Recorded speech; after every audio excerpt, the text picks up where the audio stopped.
Welcome, ladies and gentlemen, to another edition of the DFO DFS Report. It is Wednesday, November 10th. Apologize for being a couple minutes late here. My dad decided to stop in at the last minute right before I was about to go live and had to spend a couple minutes with him. And now here we are, 5:06. I'll give everybody a couple of minutes to trickle in here. I didn't have time this afternoon to create the broadcast for everybody to kind of get ready to join in early.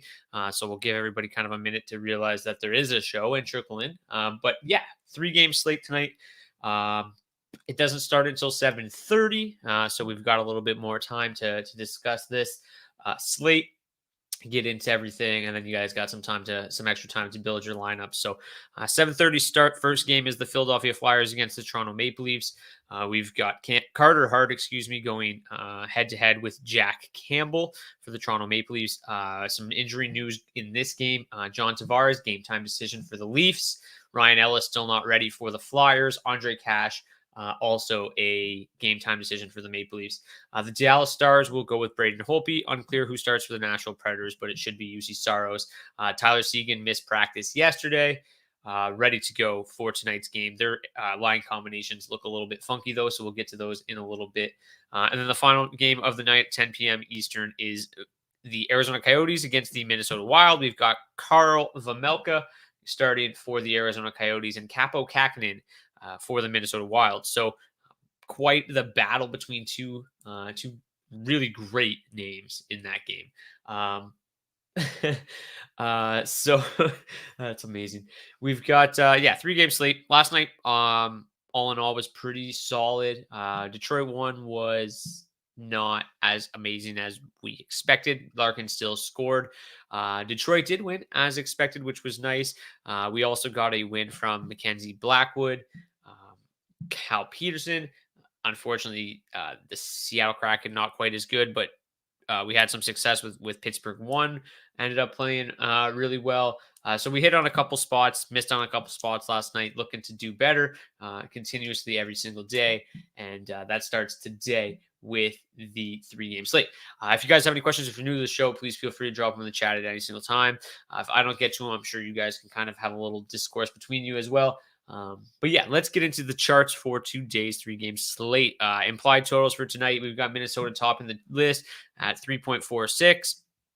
Toronto at 3.2, Dallas 3.06, 2.87 for the Flyers, 2.52 for the Predators, and 2.44 for the Arizona Coyotes. A lot of this is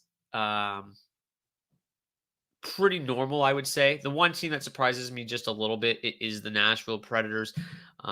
Just because when we get into it and start breaking these games down, you'll realize that the Predators appear to be in a pretty decent spot tonight. So implied total doesn't really represent a team that looks very good tonight, but when you break it down the way that I do, they look pretty decent. So Carter saved me. Pittsburgh 1 really wasn't doing a whole lot. And then they came through late yesterday, which was huge for, I'm sure, a lot of us because we were pretty high on them last night. Was nervous because I rostered Carter, but bet Blackhawks money line. Well, I mean, Carter was terrific again. Like that line has just been, that line's been really, really good, even with Crosby out, and they continue to play well. So I felt pretty confident with them tonight, and they performed well. All right. So on tonight's 3-game slate, obviously not a whole lot going on. Toronto 1 grades out as the best line to target. Not really that surprising. Same thing as the other night. They busted chalk. We'll see if that happens again tonight. With so few options tonight, I expect their own percentage to be absolutely insane, and for good reason. They are, in terms of 5v5 score, they are far and away the best option on the slate. In terms of power play score, they have the best power play score as well. So yeah, it looks like another night where it's kind of all systems go for the Maple Leafs. They didn't do very well for us the other night, but on a slate like this, with them being so popular and looking like the best play, we're going to have to find ways to differentiate elsewhere, and we'll kind of talk about some of those options on the slate, and I think one of them might be by stacking them with Nashville. I don't think Nashville will be overly popular, but Nashville 1 grades out as the second best play on the entire slate. I think obviously a lot of people are going to look at this slate and focus on the Leafs and the Minnesota Wild. And I think that we can find some value on the Predators and the Stars tonight, and try to differentiate with that game as opposed to maybe going all in on Leafs and Wild. Any news on Tavares or however you spell it? Yeah, he's a game time decision, so we won't know for sure. He did skate this morning. He did participate in the optional morning skate, which is always a pretty good sign that he will be available. But that doesn't necessarily mean anything. Ryan Ellis skated this morning as well and isn't playing, so it's not a full guarantee that Tavares is in the lineup, so we'll have to wait until warm up. So 7 p.m. Eastern, just stay locked to Daily Faceoff on Twitter, dailyfaceoff.com, and we'll have Tavares news there. But yeah, Minnesota obviously looks really, really good. Dallas looks solid as well. But all right, let's look at the matchups. We'll start obviously up top with the Maple Leafs and the Flyers. So for the Flyers, looks like a pretty tough matchup tonight. Matchup score for Flyers 1, the worst on the slate. Flyers 2 looks like they have the best matchup for the Flyers, but offensively, their 5v5 numbers have been pretty brutal. Overall, their numbers on the season, Farabee, Atkinson, Brassard have been pretty solid. They've had some big games, but I think it's a little bit noisy because they really haven't contributed a lot in terms of the underlying numbers like that we like to look at on this show. So I'm a little hesitant to go to Philly too, but on a small slate, I think I'll mix them in a little bit, especially just considering it appears they have the best matchup for the Flyers tonight. So on the flip side, Toronto 1 is going to be in a little bit of trouble going head-to-head with that Sean Couturier line the majority of the night. So their matchup doesn't look very good, but their offensive numbers are so outstanding, they still grade out very, very well. Toronto 2 looks like they're in a very nice spot, and I think that as long as Tavares plays, I definitely have interest in Toronto 2, just because the matchup looks much better. They're not going to be dealing with that Couturier line. They're going to be dealing with the Brassard line, which, as I just got finished saying, is not very good at 5v5. So let's take a look at the numbers here. The Couturier line, very, very good defensively. Not really all that surprising. 18 scoring chances against per 60 is outstanding. Very, very good defensively. 55.2% Corsi for, 56.8% expected goals for percentage. Outrageously good. They are obviously going to have their hands full with this Matthews line. Like I said, Matthews line busted chalk the other night, but they still had a pretty good game. They still looked good. They still looked dangerous. Their scoring chances for per 60 is now above 50, which I've never seen on this show to date. Almost 20 high danger chances for 4 per 60. Expected goals for 4 per 60. It's just outrageous numbers across the board. So yes, matchup isn't great with Couturier, but it's not enough to scare me away tonight. Not on a 3-game slate. No chance. But now we take a look at the Tavares line. The offensive numbers not nearly as good. 34 scoring chances, 4 per 60 is pretty solid. 10 high danger. We'll take those. Pretty good numbers. Not bad. Factor that in with the matchup against this Brassard line that's giving up 33 scoring chances, 4 per 60, 14 high danger. The Corsi 4, 41.1. Expected goals for, percentage of 42.5. Terrible line. They are brutal defensively. So as long as Tavares plays tonight, I do like Toronto too. They look like they're in a really, really nice spot. Again, if it's all about differentiating on this type of slate. And I think one way to do that with the Leafs is by maybe targeting this fourth line. They've been dangerous throughout the season. They have the best matchup on the entire slate. The problem is they don't play a whole lot, only about 19% of the Maple Leafs 5v5 ice time, but the numbers are really good. 2.9 expected goals, 4 per 60, 32 scoring chances, 16 high danger. Really, really good. They go up head-to-head almost the entire night against the Flyers' fourth line, which, by my numbers, is the worst defensive line on the entire slate, and it's not particularly close. So, on a small slate, you might want to look at playing the Toronto Maple Leafs fourth line. I don't have their prices here. I don't list fourth lines because typically we are not targeting them, but let me pull those up here. Just so I can, give you some accurate information. I would imagine Jason Spezza and Wayne Simmons and Nick Ritchie are not very expensive. I would be very surprised if they are expensive. It wouldn't really make a lot of sense. So Spezza is 2,600. Simmons has got to be minimum priced. Yes, he is. And Ritchie is minimum price. So All three of them minimum price. If you're building a lot of lineups, I think that might be an interesting way to get different. I'm not saying you have to play all three of them, but playing one or two is definitely looks like it's a pretty good option tonight because this Flyers fourth line is simply atrocious. And if we look at the matchups here, the Maple Leafs fourth line is going to see about 55% of their ice time against that fourth line. So pretty good matchup. And this is a line that has done damage in the past and at times has looked like the Maple Leafs best line. So right now the Leafs are on a streak of I think it's 10 goals. Their last 10 goals have been scored by their big four. I would assume maybe that changes tonight with how good of a matchup this fourth line has. That is the most airtime a fourth line has ever got. Will Spezza Simmons get a little PP2 time as well? Yep, absolutely. Their second unit doesn't see a ton of usage. Normally, they're rolling out the top unit quite often, but you've got Jason Spezza will definitely be up there. Wayne Simmons, I would imagine. So here's what happens: Wayne Simmons becomes an even better play if Tavares is out, because Nick Ritchie will move to the top power play unit in the net front role, and then Wayne Simmons will move on to PP2 in a net front role, giving him a little bit of additional value as well. So between those two, if Tavares doesn't play, then Simmons will move on to the second unit. If Tavares does play, Spezza will be the only one to see power play time for that line. But still, it's a decent spot on a 3-game slate. It's going to be hard to find minimum price guys that actually have a legitimate chance at scoring goals. The second game of the night, we've got the Dallas Stars and the Nashville Predators. The best matchup for the Stars looks like the third line. As I mentioned at the top of the show, their line combos are going to look a little funky. These aren't 100% confirmed. This is basically just a guess, but it was a guess. And I'll pull them up here because now we source our line combinations. Saad Youssef, I think he's of the Athletic. Pardon me if he's not. Yes, he is.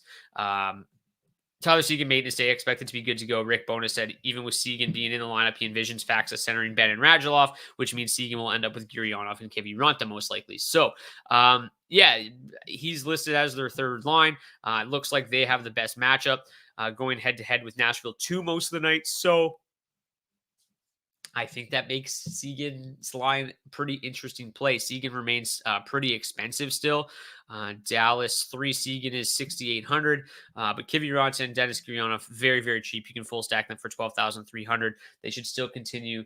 To play a hefty amount of minutes with Tyler Seguin. I would imagine that those 3 lines probably split their ice time up pretty evenly. So I think that the third line there looks like a pretty decent option going head-to-head with Nashville too. I would probably avoid Dallas too for the most part, just because with Radek Faxa centering that line, the offensive numbers just aren't very good whatsoever. 21 high danger or scoring chances, 8 high danger, just really not very good offensive numbers. The top line and the third line much, much better. The top line is definitely the premier target in this game, but the matchup just not quite as good. They're going to see a lot of the Predators' third line and a lot of the Predators' top line, but the Predators' third line is pretty good defensively. The Predators' top line has been very, very good defensively. So the matchup isn't quite as good for Dallas. Dallas 1 is Dallas 3. As you can see here, Dallas 3 will see a lot of Nashville 2, which gives up 28 scoring chances, 13 high danger, 42.2% expected goals. 4% is really, really bad. So Dallas 3 looks like they have the best matchup. Dallas 1 probably guaranteed to play the most ice time. Probably their best offensive line. So I like them a little bit better still, even with not quite as good of a matchup.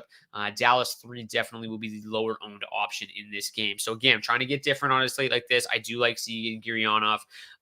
If we take a look at Dallas's power plays here, you've got Seguin with Gurianov on the same power play unit. So I like that. Maybe stacking them with somebody like Miro Heiskanen.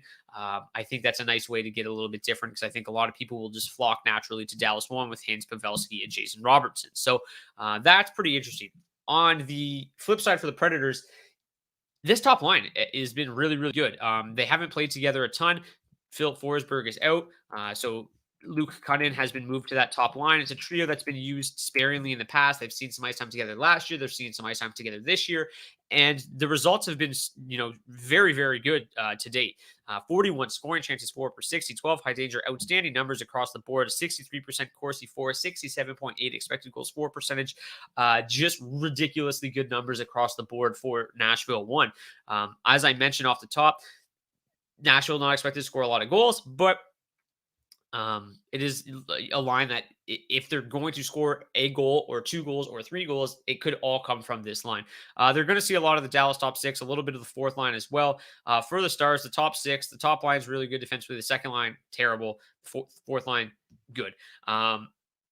Or sorry, yes, good. I mean, it's hard to say good. I got thrown off here because they have a 36.7% Corsi for percentage. So technically they don't give up a lot of scoring chances, but they also do literally nothing offensively. So I wouldn't really consider that as a tough matchup.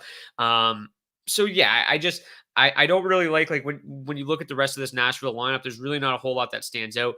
Tanner Jeannot's had a pretty good start to the year. Philip Tomasino, one of their best rookies. With Johansson, I just don't love it. It's the third line, Tolvanen, I don't know why he's there. So yeah, I really only have interest in this top line. And then you get them at a pretty reasonable price as well. Cunning's just 2,800, Granlund's 5,500, Matt Duchene 5,800. Duchene and Granlund have been pretty solid all season long. So I really, really like them as a full stack tonight, just because I think that their ownership is going to be very, very minimal, which is hard to come by on a 3-game slate. So I like Nashville one a lot. The matchup, again, isn't the greatest, but 60%, they're in the 60th percentile tonight, so it's still pretty good. As for the rest of the Predators, like I mentioned, I don't think there's a whole lot to like here. Excuse me. You could maybe one-off Tolvanen with the power play usage. Maybe you want to get, obviously, I really, really like Roman Josi. It should be the highest scoring defenseman on the slate. So maybe you want to just, one-off Tolvanen, with Josi to try to save some salary by playing Josi, 12 and just 3,600, something like that. If you want to go, somewhere other than Nashville won in this game. In terms of the power plays, forgot to talk about it, but Toronto, best power play advantage on the slate. Best power play on the slate going up against the second worst penalty kill on the slate. So do you like a grand douche Josi stack? Yeah, absolutely. The issue with that is obviously it's going to be a little bit harder to fit in some of, maybe Toronto's top dogs because Josi is so expensive. Matt Duchene and Granlund both in the, mid to high 5,000. So it's going to be hard to squeeze in some other really good pieces, but it's definitely going to not be very high owned. And I do like that a lot. Yeah, I do. The power play has been pretty solid this year. Dallas penalty kill rate about league average, just below league or just above league average, I should say. So Nashville's power play, not a huge advantage there, but again, this is a game where a night where we're just trying to get a little bit different, and I think we can definitely do that with the Predators. But neither the Dallas Stars or the Predators really big power play advantages. Nashville's penalty kill is quite solid. So yeah, that's that for that game. Let me just take a quick sip of this. No Michelob today. All right, it's a lot of talking in a small amount of time. The final game of the night, we've got Arizona and Minnesota. Obviously, we're going to see plenty of ownership on Minnesota tonight. Matchup scores through the roof for them. Very, very good. The entire team. Arizona 2, pretty good matchup for them. But I just don't know how you play Johan Larsson. So yeah, let's just take a look because I was away for 4 days. And while I was away, the Minnesota Wild decided to completely shuffle shit up. So yeah, Joel Eriksson will center the top line with Kevin Fiala and Marcus Foligno. Frederick Gaudreau will center Kirill Kaprizov and Matt Zuccarello. Nico Sturm, Ryan Hartman, and Brandon Duhamel on the third line. And then we've got Jordan Greenway, Nick Bjugstad, Rem Pitlick on the fourth line. Jordan Greenway returning to the lineup tonight. So yeah, I don't love it. I don't love the way that those lines are constructed, but I can't blame them when you look at these numbers. Terrific success for all 3 lines. The top 9, all 3 of them averaging over 30 scoring chances for per 60, all in double digits, high danger chances for. The defensive numbers also very good, so you can't really blame them. This lineup looks really, really good, really, really weird when you just look at the names and the way it's constructed on paper. It looks weird. When you look at the numbers, super effective. So I'm not going to argue. I can't argue with it. I don't know who I like the most because, again, all these numbers are pretty similar. They're all very good. And then you look at Arizona, the whole team sucks at defense. So matchups, I guess Minnesota 2 would be my favorite by a hair. For one, you've got Kirill Kaprizov, probably their best player. So I guess that will be my tiebreaker. They've got Kirill Kaprizov. They've got the best matchup. So Minnesota 2 would be a slight favorite over Minnesota 1 for me. Realistically, the 5v5 score grades out pretty similarly. Kirill Kaprizov, 7,400. Should be a terrific play tonight. Matching him up with Frederick Gaudreau, 3,600. I really like that. If you can fit in Zuccarello as well, 6,600, fine. If not, I like a Kirill Gaudreau mini, but I do like the full stack as well. It's just, Zuccarello at 6,600 is getting a little bit pricey. As for the top line, not a huge Marcus Foligno fan. Seems kind of, he seems a bit kind of just out of his depth playing in that spot to me. But Joel Eriksson X, 6,500, Kevin Fiala, 6,500 as well. Very nice mini stack there. If you want to include Foligno, it is a way to get different. I believe, I would imagine most people would probably leave him off that stack. So yeah, I think that, when you are looking at this team as a whole, you can't really go wrong. It's a great matchup. All 4 lines clicking right now. So Minnesota is definitely going to be high owned. They're definitely going to be in a good spot to put up a ton of points tonight. It is what it is when you play the Arizona Coyotes. As bad as they have been defensively, Karel Vejmelka has played very admirably behind a team that is just putrid.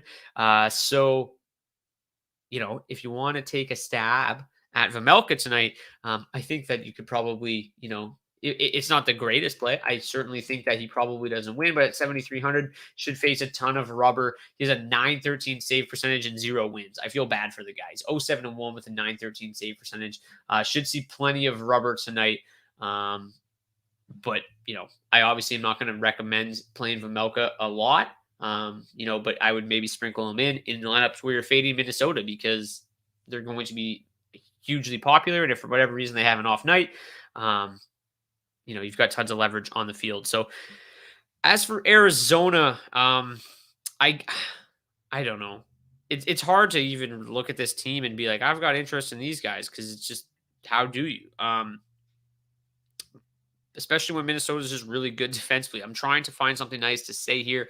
I guess the only thing that I can say that is nice is that I do like all 3 players on this top line. Lawson Krause, Barrett Hayton, Clayton Keller. Yeah, we need a contrarian Arizona line. And yeah, I would like to say, anybody else other than their top line. But it is their top line. That's the line that you're going to want to play. You've got Hayton and Keller on the top power play unit. You can stack them with Gostisbehere or Chychrun. Lawson Krause on the second power play unit. What is good about these guys is they're dirt cheap. Krause, 3,400. Hayton, 3,400. Keller, 3,500. You can full stack them for 10,300. So I will certainly be sprinkling them in because at least they've finally put 3 of their better players together and, can ice a somewhat competent line. They're going to see a lot of the top line, which isn't great. They're going to see a lot of the second line, which isn't great. They're going to see a lot of the fourth line, which is the only one you can really take advantage of. So yeah, if you're going to play some Arizona, if you want to get contrarian on a 3-game slate, I think the top line is the only way to do that. I think that people will obviously sprinkle in some Clayton Keller, sprinkle in some Barrett Hayton, sprinkle in some Lawson Krause as one-off plays, but full stacking them, I don't know how many people are really going to be doing that in these big entry tournaments. But as a whole, they grade out okay. Phil Kessel at 3,100 is fine if you want to one-off him. Maybe you want to go with an Arizona power play stack and just hope that you get lucky there. Certainly a possibility, although their power play is terrible. But the Minnesota penalty kill has not been very good this year either. So maybe there's a chance there. If you want to get contrarian Arizona power play stack, Jacob Chychrun still shoots the puck a ton. So yeah, that would be kind of the way, another way to get contrarian tonight. Obviously, playing Arizona isn't going to be wildly popular, to say the least. In terms of the defensemen tonight, as I mentioned, I've created this tool, and I think it's an easy way to identify some of the value D-men, but also some of the top defensemen as well. So in terms of just kind of guys with a safe floor tonight at limited price tags, oops, wrong tab. Cam Dineen, 2,800 for the Arizona Coyotes. Looks like one of the better punt plays tonight. He's come up from the AHL in 2 games. He has played 16 and a half and 15 and a half minutes. He has 3 shots on goal in each game, so 6 shots total, 2 block shots. Definitely somebody at that price tag, if he keeps shooting the puck, looks like a pretty decent option. If he ends up playing more than 16 minutes tonight, um, you know, that would help as well. Never been a huge point producer from the back end. Never been terrible either, but if you get 3 shots out of him at 2,800 tonight, that's at least a decent place to start. Esa Lindell, 4,200 just looks far too cheap for a guy that plays 22 minutes a night. Gets the puck on net, blocks a bunch of shots as well. Dyson Mayo, 3,700. I don't know if I'm going to pay 3,700 for Mayo when I can pay 2,800 for Cam Dineen, but tons of block shots out of Mayo so far. I like that. Thomas Harley, playing over 20 minutes a night at minimum price. Let me just pull up their line combinations again. I believe he's playing with Miro Heiskanen tonight, if I'm not mistaken. Yeah, he's playing with Miro Heiskanen, so his usage should be through the roof. Again, not a guy that's going to put up a ton of points, but somebody that is certainly, capable of doing, of playing a ton of ice time. He's put up huge point totals at the OHL level, pretty good numbers at the AHL level, but just not going to see the power play time in Dallas to really warrant or really to allow him to put up a ton of points. But is an offensive-minded defenseman playing with Miro Heiskanen at minimum price for a guy that's probably going to play over 21 minutes tonight. I really like Harley at 45 or 2,500, excuse me. Rasmus Ristolainen, unquestionably one of my favorites tonight as well. Just likes to shoot the puck, likes to block shots. 3,100 is far too cheap. Still playing over 20 minutes a night. Ryan Ellis is out, so he'll still be on the second power play unit. If you want to, like I said earlier, you want to go with Gurianov and Seguin and stack them with Heiskanen. Heiskanen looks like a nice play. But if you don't want to go that high, 6,000 for Heiskanen. Ryan Suter also on that second power play unit at 2,900. Looks like a decent option. And then somebody just mentioned it. Devils for Cup. I think Carrier is interesting at 2,900. Carrier certainly is. 23 minutes a night, $2,900. Has put the puck on net, has blocked some shots. He will be on the second power play unit as well. So, yeah, I think Carrier at 2,900 playing over 23 minutes a night is definitely pretty good. In terms of the upside, that's just kind of like your safer floor guys. In terms of the actual upside and what guys can provide in terms of goals, assists, and everything across the board. We've seen plenty out of Matt Dumba this year, Miro Heiskanen, Roman Josi. Those are kind of your top dogs. But Alex Carrier, as you mentioned, has performed very, very well. Has some helpers on the year. Shane Gostisbehere, 4,400 if you want to go with the Arizona Coyotes defenseman. It's a little surprising not to see Chychrun on this list. I mean, he's down to 5,500, which is good.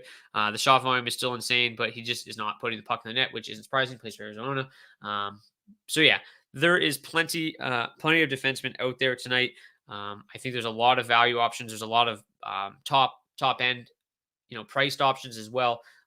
That obviously you can fit into your lineups as you see fit. In terms of goalies tonight, Ghost is bomb. Yeah, Ghost is terrific. I love Ghost. In terms of the goalies tonight, unsurprisingly, Jack Campbell grades out as the best option. In my projections, he's just expected to see a lot of rubber. It's a game they're favored to win. So 7,800, I think Campbell's pretty decent. I think my favorite goalie play of the night, though, is obviously Kakanen's going to be great at 8,100, but UC Saros at 7,500. The Dallas Stars starting to get things going a little bit, but really, I think it was Tyler Seguin today said that they're on the verge of something here, which I don't know, make of that what you will. Here is their last 6 games: a 4-1 loss to the Blue Jackets, a 3-2 loss to the Golden Knights, a 4-1 loss to the Senators, a 4-3 loss to the Jets, a 4-3 win over the Flames, and then a 6-3 loss to the Canucks. So they've lost 5 of their last 6. So even though he thinks that they're getting things going, UC Saros is one of the best goaltenders in the world, and he is just 7,500. So I like UC Saros, probably my favorite goalie play of the night. Shouldn't be high owned, I wouldn't imagine. But yeah, the Stars, they're huge favorites because the Predators team is a little bit banged up. No Philip Forsberg obviously hurts, but the Stars team doesn't seem to be getting anything going either. So I think Hart is going to have one hell of a night. Yeah, I think Hart's interesting. Obviously, if you're building lines where you're fading Toronto or you're fading Matthews, Hart's interesting just because he won't carry a lot of ownership. I particularly, I actually like Philadelphia to win this game tonight. I think the Flyers are severely underrated as a whole. The daily face-off betting model, I posted a daily betting guide, likes the Flyers to win tonight. At least likes betting the Flyers. I shouldn't say to win, but likes betting the Flyers right now at -110 to -150 or +110 to +115. So, yeah, I think the Flyers are definitely interesting tonight. I think Carter Hart as a low-owned goalie option is definitely in play. But that's going to do it for today's DFO DFS report, except for I have to give you a hat trick pick on the way out. And it will be Kevin Fiala for one. He's playing Arizona. They're terrible. Kevin Fiala is going to be one. And then my dark horse Hattie pick. If Tavares is in, do you prefer Matthews or Tavares tonight? Still Matthews. It's hard not to prefer Matthews. He's just obviously way better. But saving $2,100 to go to Tavares, as I showed you, their matchup is significantly better. I do like Tavares a lot if he plays. I'm a little nervous that he's not 100%. But I mean, it's hard to be like, yeah, I like Tavares more than Matthews because I don't. But I think there's definitely a case to be made about Tavares tonight. $2,100 cheaper, a better matchup. So I like them both a lot. But still, it's Matthews is just a better play. Dark horse, how do you pick? Yeah, so I'm going with Fiala for one and Dennis Gurianov for the other. How about that for a dark horse? Loving the DFO shows on YouTube with Jason and Frank, by the way. Yeah, obviously they're doing a terrific job as well. What we've got going on at Daily Faceoff this year is really something special, something that we haven't seen before. It is very nice to go to the Daily Faceoff homepage and see other names, particularly the huge names that we've acquired in the offseason. And instead of just Broxy, because I'm sure you guys got sick of hearing from me. So it is nice. And make sure you do check out the DFO, the Daily Faceoff show every day at noon Eastern. Pretty nice that you can just kind of get some regular hockey talk for a half hour at noon Eastern, and then some DFS talk for a half hour at 5 p.m. Really a nice thing that we've got going on this year. So thanks for that, Graham. And yeah, that's going to do it for today's DFO DFS report. I got it right today. Thank you guys so much for tuning in. Please smash that like button on your way out. Hit the subscribe button if you haven't already. Get notifications for whenever I go live, which is pretty regularly, just 5 p.m. Eastern, Monday through Friday. We'll be back for a much larger slate tomorrow. Good luck tonight. Hopefully you guys return with more money in your bankroll tomorrow than you had tonight. We'll see you guys back here on Thursday.